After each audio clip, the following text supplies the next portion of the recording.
जी, इसके बाद मैं एक योजना है पालनहार योजना।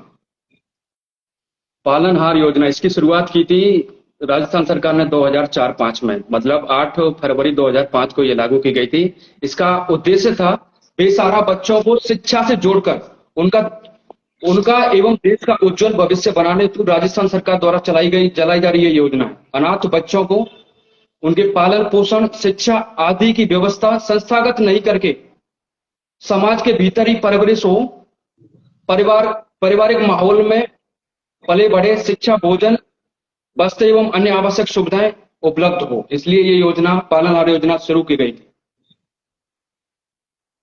अब इसमें मतलब इसका पालनहार योजना का अनाथ बच्चे हैं, इसमें दो दो कैटेगरी बनाई गई हैं। एक तो जैसे अनाथ बच्चे हैं, मतलब टोटल टोटल नौ कैटेगरी है, लेकिन उसमें दो पार्ट में बांटे गए हैं, ए पार्ट और बी पार्ट। ए पार्ट में सिर्फ अनाथ बच्चों को लिए गया है, और बी पार्ट में जैसे न्यायिक प्रक्रिया, जैसे किसी को आजीवन कारावास मिला हो, या फिर कोई विधवा माता हो, या नाता जाने वाली महिला हो, या पुनर्विवाहित महिला माता विधवा हो, या फिर कोई व्यक्ति जैसे एड्स पीड़ित हो, या कुष्ठ रोग या सिलिकोसिस रोग से पीड़ित हो, या पति पत्नी में अनबन होने पर मतलब 3 वर्ष से पति से अलग रह रही हो, या फिर माता पिता दोनों या दोनों में से एक 40% दिव्यांग हो। तो इसमें मतलब आठ कैटेगरी है, वो बी पार्ट में रखी गई है। और ए कैटेगरी है जो अनाथ है, वो जिस अनाथ का मतलब है जैसे उनके माता पिता दोनों ही एक्सपायर हो गए, उनके लिए योजना शुरू की गई है। तो इसमें ऐसे है कि मतलब ऐसे बच्चे हैं जो ऐसे बच्चों को 2 वर्ष की आयु के लिए आंगनबाड़ी केंद्र भेजना अनिवार्य है, और 6 वर्ष की आयु में आपको स्कूल में एडमिशन कराना अनिवार्य है।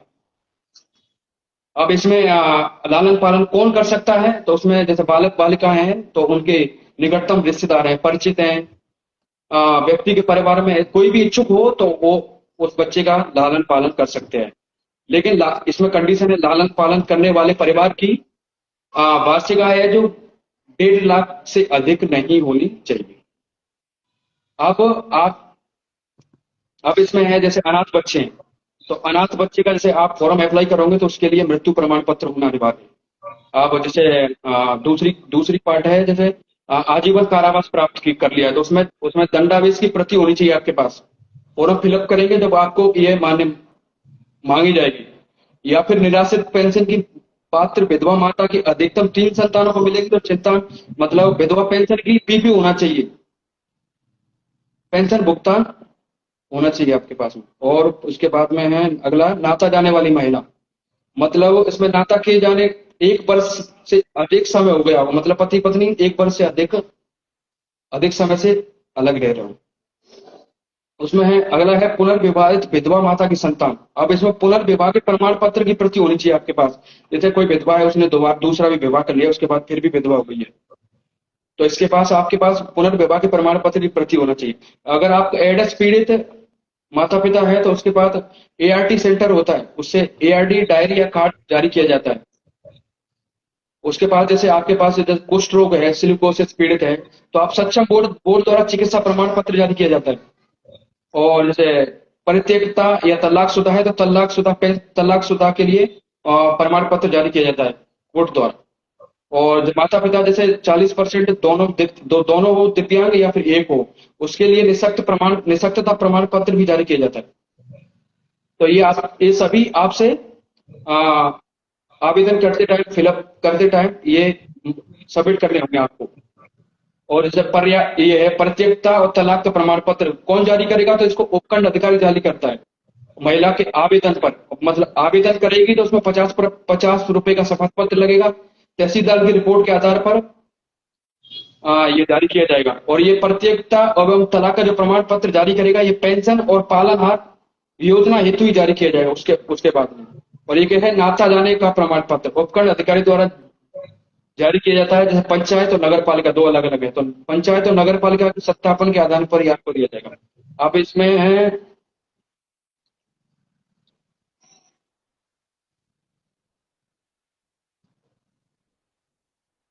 अब इसके लिए आवश्यक दस्तावेज क्या क्या चाहिए आपके पास। आपके पास आय प्रमाण पत्र होना चाहिए, उस जो पालनहार करता है उसका आय 1,20,000 से अधिक नहीं होनी चाहिए। उसके बाद आपके पास अध्ययन प्रमाण पत्र होना चाहिए कि बच्चा आंगनबाड़ी में एडमिशन लिया है या स्कूल में एडमिशन लिया है या नहीं। उसके लिए आपके पास अध्ययन प्रमाण पत्र होना चाहिए, वो स्कूल या आंगनबाड़ी द्वारा जारी किया जाता है। उसके बाद जन आधार कार्ड होना चाहिए। जन आधार कार्ड में जिस बच्चे का आप लालन पोषण कर रहे हो उसका अपडेट जरूर होना चाहिए। अब अगर उसका बच्चे का अपडेट नहीं होगा तो आपको यह फॉर्म फिलअप नहीं होगा। उसके पास बच्चे का आधार कार्ड होना चाहिए। उसके बाद पालनहार व्यक्ति का आधार कार्ड होना चाहिए। जाति प्रमाण पत्र होना चाहिए। और आप जाके ई मित्र के पास फॉर्म फिलअप कर सकते हैं। और इसके बाद फॉर्म फिलअप होने के बाद में आप अपना स्टेटस भी चेक कर सकते हैं। जैसे अपन अपन जैसे नॉर्मली स्कॉलरशिप का स्टेटस चेक करते हैं, इसी तरह एसएस पर जाके आप अपना इसका चेक कर सकते हैं। ये इसकी सामाजिक अधिकारिता विभाग है जो एसजेई के द्वारा इसको फिलअप किया जाता है। अब इसमें लाभ क्या क्या दिया जाता है? लाभ है मतलब जैसे इसमें 2 कैटेगरी बताई थी मैंने, एक तो अनाथ था और एक बाकी वाली जो 8 कैटेगरी थी वो अलग थी। इसमें टोटल 9 कैटेगरी थी। तो इसमें जो लाभ है ना, जो अनाथ बच्चे हैं, अगर उनकी बच्ची जैसे 0 से 6 वर्ष तक आंगनबाड़ी जाने वाले बच्चों को 1500 रुपए प्रति माह दिया जाएगा। यदि वो अनाथ बच्चे नहीं है और बाकी कैटेगरी से हैं तो उनको आंगनबाड़ी जाने वाले को 750 रुपए प्रति माह भुगतान किया जाएगा। अब इसके बाद अगला पॉइंट, जैसे बच्चा स्कूल ज्वाइन किया है 6 से 12 वर्ष के विद्यालय जाने वाले बच्चे को, अनाथ माता पिता का बच्चा है तो उसको 2500 रुपए प्रति माह भुगतान दिया जाएगा। और अगर अन्य श्रेणी का है तो 6 से 18 वर्ष विद्यालय जाने वाले को 1500 रुपए प्रति माह दिया जाएगा। इसके अलावा सरकार आपको 2000 रुपए प्रति वर्ष कपड़े, वस्त्र, जूते, स्वेटर आदि के लिए उपलब्ध भी करवाती है।